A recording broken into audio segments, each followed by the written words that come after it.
am Ellie. I'm a policy officer and I work for the Institution of Environmental Sciences. I studied politics and economics and I graduated in 2021. So my organisation represents environmental scientists. We're a professional body. So as a policy officer and the rest of the policy team, we represent the voices of our members. So we try and represent the voice of environmental science in policy. So we're trying to influence government, national government, local government and other decision makers to kind of take our recommendations and our visions forward. So I typically start off my day by answering my emails and checking my emails to keep up to date with what's going on in politics and in the environmental sector in particular. Other typical things I do with my day, though not every day is normal. I might be contributing towards a briefing or a piece of guidance. I might be writing a briefing, say for MPs.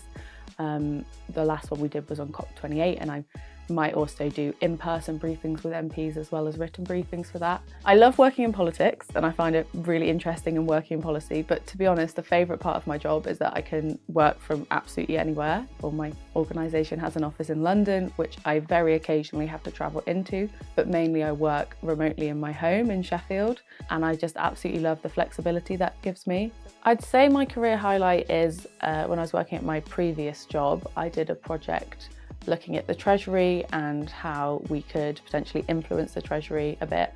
So I interviewed for that several different people, including Lord David Blunkett, who used to be Education Secretary. So yeah, it was just really cool to have a one-on-one chat with him, asking him questions about his time as a Minister, Secretary of State, and yeah, just get his insights. It was really cool. What's particularly useful was that in my final year of studying at Sheffield, I did a policy module, which introduced me to policy and the field itself, that I could go into it as a career. And then also I did a research project on citizens' assemblies, specifically climate citizens' assemblies in the UK, and evaluating those. And that gave me a good understanding of the climate sector, but also deliberative democracy, which both of those have been really applicable in both of my jobs. So I got involved with Enactus while I was at uni, which is a social enterprise group for students. And that was really useful in just learning some skills about project management and really invaluable experience when trying to get a job. I also did volunteering for Climate 2025, which is a climate change charity. So I worked on a project for them, which was mapping other environmental organisations in the UK in the build-up to COP26.